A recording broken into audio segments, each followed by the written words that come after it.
Os cotistas do PIS e do PASEP com mais de 60 anos, que tenham conta corrente individual na Caixa e no Banco do Brasil, já estão recebendo benefício. Seu Francisco foi o primeiro da fila desta agência da Caixa de Brasília para sacar o PIS. Aos 63 anos e 31 de trabalho, ele ainda não se aposentou e foi beneficiado com a nova regra do saque do fundo do PIS-PASEP e reduziu a idade mínima para 60 anos. O dinheiro chegou em boa hora. Agora eu vou pagar minhas contas, inclusive eu estou com as contas atrasadas aqui, água, luz, algumas coisas que eu tenho que pagar, inclusive IPTU, entendeu? Veio na hora boa. Sérgio também vai usar o dinheiro para quitar compromissos. É sempre bem-vindo, dá para a gente pagar umas contas que tiver pendente um pouquinho, mas a gente consegue, apesar de ter 20 anos aí, dinheiro guardado aí, é bom que caiu na hora certa. Assim como Francisco e Sérgio, tem direito ao saque do fundo do PIS-PASEP quem trabalhou com carteira assinada entre 1971 e 1988 e já completou 60 anos de idade. Servidores públicos beneficiários do PASEP recebem no Banco do Brasil. Já quem trabalhou em empresas privadas deve sacar o PIS na Caixa Econômica Federal. Trabalhadores com contas nesses bancos nem precisam ir até uma agência. O dinheiro já foi liberado. É só conferir o extrato. Para saber se tem direito ao PIS, basta acessar o site da Caixa. Outras opções são os terminais de autoatendimento por meio do cartão do cidadão ou o serviço de atendimento ao cliente pelo telefone. Já para o PASEP, acesse a página do Banco do Brasil ou busque informações na central de atendimento, que funciona pelo telefone. A redução da idade mínima para 60 anos para os cotistas do PIS-PASEP sacarem o recurso é mais uma medida do governo para impulsionar a economia, a exemplo do que ocorreu com as contas inativas do FGTS. Até o ano passado, o PIS-PASEP só era liberado quando a pessoa completava 70 anos ou se aposentava. Em agosto, uma medida provisória reduziu a idade mínima para 65 anos para os homens e 62 para as mulheres. Agora, a idade foi padronizada em 60 anos para todas as pessoas. No caso de um participante falecido, quem tem direito ao saque são os herdeiros legais, né? Como é que isso funciona, então? Procurar uma agência da Caixa com a documentação que identifique o cotista, né? Carteira do trabalho, identidade, número do PIS e documentos que comprovem os herdeiros. A certidão de dependentes do INSS é o documento legal mais usado nesse caso, ela vai especificar. Segundo o governo, só nesta etapa, 3 milhões e 200 mil cotistas vão ser beneficiados. E a previsão é que cerca de 5 bilhões e 600 milhões de reais sejam injetados na economia. Os valores são significativos, pode ir de um valor de R$1.000 até R$40.000. Para uma pessoa ter esse valor, essa renda extra no seu orçamento é importante para o ano, né? É importante para que ela possa complementar o seu orçamento. Para a economia isso é fundamental, porque isso permite incentivar o comércio, incentivar o varejo, que tem impacto positivo no PIB, né? Então, a medida é extremamente positiva. Você vai saber agora como é feito o treinamento dos cães policiais. A jornalista Thaís Orlovic foi conhecer de perto o trabalho da polícia com esses animais. Hoje vamos falar de um policial que precisa ter registros exemplares, uma personalidade extrovertida e enérgica e um forte condicionamento físico. Eu estou falando do cão de polícia. Na maioria das cidades do mundo, as forças policiais usam os cães para rastrear criminosos, farejar materiais ilegais e alguns outros trabalhos que talvez um ser humano não conseguiria fazer. É isso, sargento? Exato. Além desse trabalho que você falou, existem outras detecções e outros tipos de trabalhos que as polícias também empregam. Exemplo de sinoterapia, que seria um contato com o cão, detecção de doenças, mas os mais comuns foram os que você citou. Detecção de, principalmente, produtos ilícitos, como drogas, armas, explosivos, busca de pessoas desaparecidas, como é o caso dos corpos de bombeiros.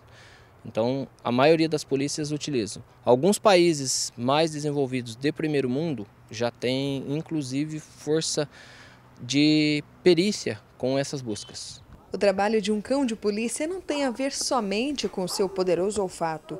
O rosnado intimidante de um cão bem treinado pode fazer com que muitos criminosos optem por se render ao invés de correrem ou lutarem. Ou seja, nessa profissão, um cão não pode ser medroso. Poder, ele até pode, porém, durante o condicionamento desse cão e da preparação dele para o trabalho, ele vai ter que superar esse medo e vai ter que ficar condicionado a agir. Costumamos ver os cachorros da polícia sempre de porte grande, mas tem uma raça que é preferível treinar para tarefas específicas? Nós temos alguns regulamentos que prevêem as raças que podem ser empregadas. Hoje, na maior parte das polícias, eu creio que está sendo empregado o pastor belga de Malinois. É uma raça muito versátil, um cão muito dinâmico e muito bom, então os resultados são muito satisfatórios. Mas existem diversas.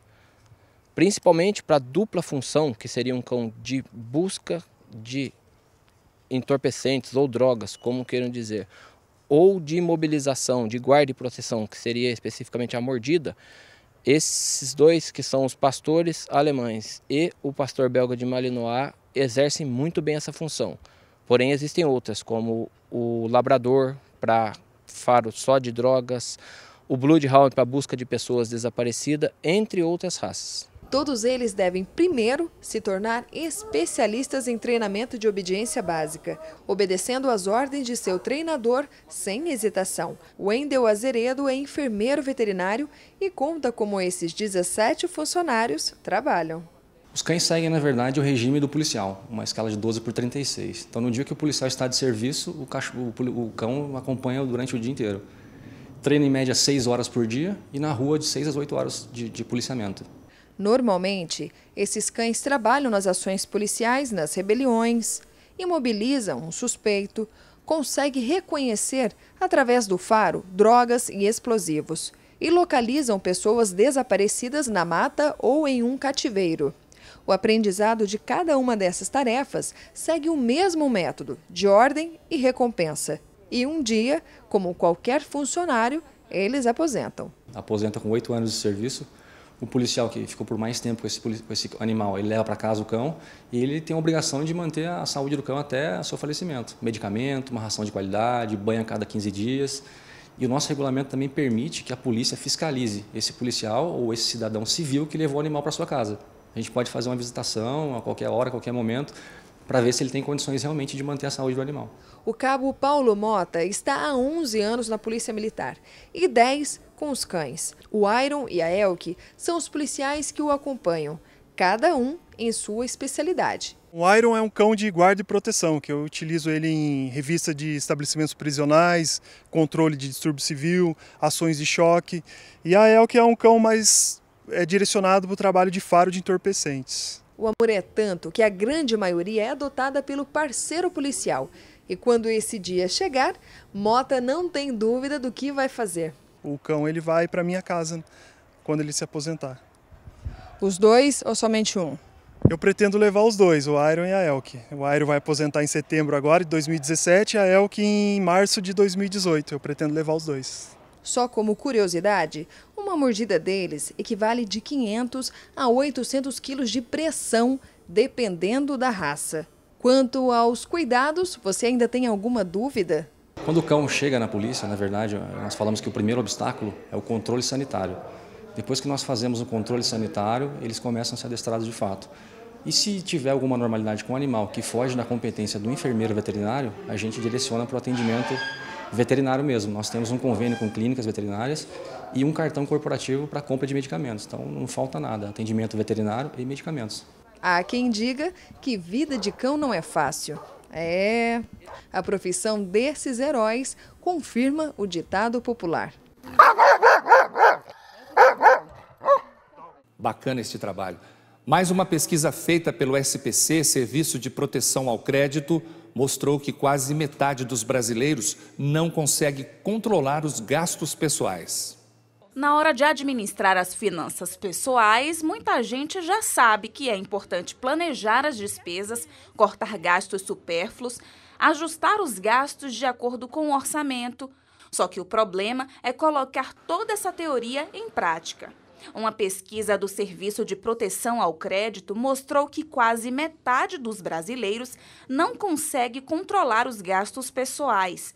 A pesquisa revela ainda que outros 31% dos consumidores se sentem inseguros para lidar com dinheiro e 34% deixam de cuidar das finanças por falta de disciplina. Tem também aquelas pessoas que, ao invés de juntar um dinheiro para fazer as compras à vista, preferem comprar parcelado e 21% confiam na própria memória para gerir as finanças.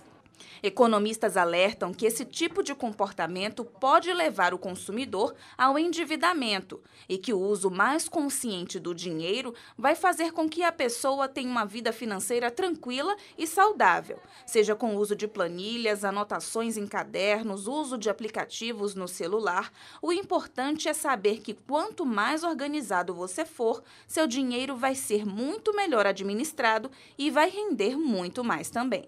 Agora você fica com as notícias da nossa região, com o plantão da redação.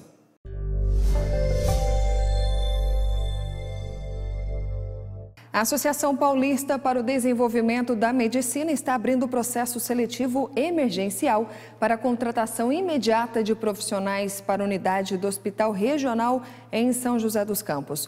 São 1.000 vagas oferecidas que vão desde telefonista a cargos de analistas, técnicos e supervisores. Os currículos devem ser enviados para o currículo@spdm.org.br e no campo assunto deve ser colocado o cargo do seu interesse. E para saber quais são essas 1.000 vagas, você pode acessar o site da Prefeitura e lá estarão especificados as áreas.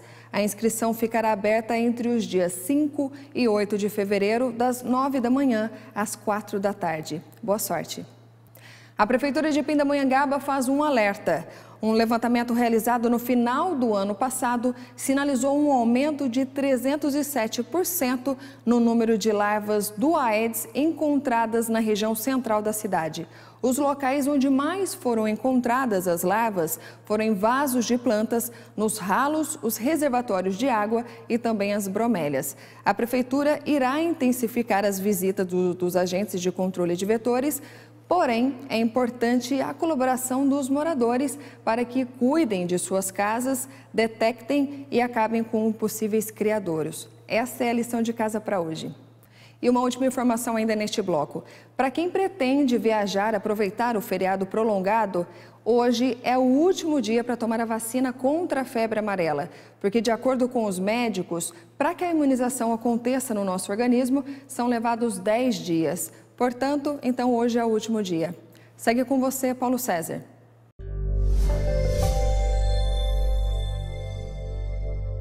O cultivo e os benefícios dos alimentos orgânicos.